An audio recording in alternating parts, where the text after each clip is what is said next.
পরিকল্পিত বাংলাদেশ বিরোধী তৎপরতা এবং বাংলাদেশকে তাদের দাস হিসাবে তাদের গোলাম বানিয়ে রাখার জন্য তারা যে চক্রান্ত এবং ষড়যন্ত্র করেছিল ৫৪ বছরে বাংলাদেশের অনেক ক্ষতি তারা সাধন করেছে। বাংলাদেশের নেতৃত্বকে তারা বিভ্রান্ত করেছে। বাংলাদেশের নেতৃত্বকে তাদের দাস বানিয়ে রেখে বাংলাদেশের সম্পদ, বাংলাদেশের ব্যবসা বাণিজ্য, বাংলাদেশের সবকিছুকে তারা নিয়ন্ত্রণ করে বাংলাদেশের জনগণকে দ্বিধা বিভক্ত করে রেখেছে। আমাদের জুলাই বিপ্লবের মধ্য দিয়ে আমরা সেই অপশক্তিকে এবং তাদের প্রভুদেরকে আমরা পরাজিত করতে সক্ষম হয়েছি।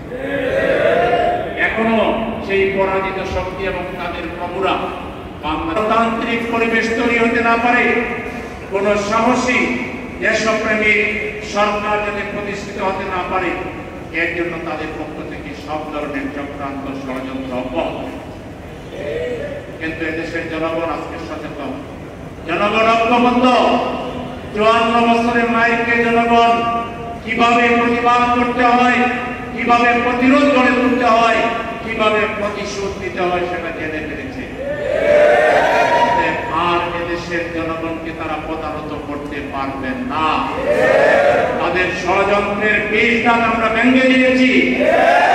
আবারও যদি তারা ষড়যন্ত্র করে তাহলে আমরা আবার ঐক্যবদ্ধ হয়ে তাদেরকে প্রতিরোধ করবো ইনশাআল্লাহ। সেই লক্ষ্যে বাংলাদেশে শক্তিশালী রাজনৈতিক দলের দরকার আছে, শক্তিশালী রাজনৈতিক নেতৃত্বের দরকার আছে। বিগত ৫৪ বছরে এই জিনিসটা আমরা পাই না। রাজনৈতিক দল এবং নেতারা বিদেশিদের পদলেহন করে, তাদের দোয়া নিয়ে, তাদের আস্থা অর্জন করে এই দেশ শাসন করার তারা চেষ্টা করছে। তারা মাথা উঁচু করে দাঁড়াতে পারেন নাই, জনগণকে ঐক্যবদ্ধ করতে পারেন নাই। আজকে আলহামদুলিল্লাহ বাংলাদেশ জামাত ইসলামী ৫৪ বছরে তিলে তিলে সাধনা করে করে লোক তৈরি করেছে যারা সকল অন্যায়ের বিরুদ্ধে রুখে দাঁড়াবার সাহস রাখে। এই জামাত ইসলামকে গলা টিপে হত্যা করার চেষ্টা করা হয়েছে, জামাতের নেতৃত্বকে ফাঁসির মঞ্চে অন্যায়ভাবে ঝুলানো হয়েছে, হাজার হাজার মামলা দেওয়া হয়েছিল, লক্ষ লক্ষ নেতা কর্মীকে গ্রেফতার করা হয়েছিল। জামাতকে শহরে উৎখাত করার জন্য তারা সব ধরনের চক্রান্ত ষড়যন্ত্র করে তারাই শহরে ব্যর্থ হয়ে, তারাই বিদেশে পালিয়ে যেতে বাধ্য হয়েছে। এই বাংলাদেশকে, এদেশের তৌহিদবাদী গোষ্ঠীকে, এদেশের ইসলামপন্থী দেশপ্রেমিক রাজনৈতিক শক্তি আগামী দিনে বাংলাদেশের নেতৃত্ব দেবে ইনশাআল্লাহ। বাংলাদেশের নেতৃত্ব দিবে ওই সব নেতারা যারা আল্লাহওয়ালা, যারা সাহসী, যারা অন্যায়ের সামনে মাথা নত করে না, সেই দলের নেতারা বাংলাদেশের নেতৃত্ব দিবে। সেই দলের রাজনৈতিক দল বাংলাদেশের নেতৃত্ব দিবে। এই দলের সাথে দুর্নীতির সম্পর্ক নাই, চাঁদাবাজির সম্পর্ক নাই, কেন্দ্রবাদীর সম্পর্ক নাই, জনগণের উপরে জুলুমের কোন ইতিহাস নাই।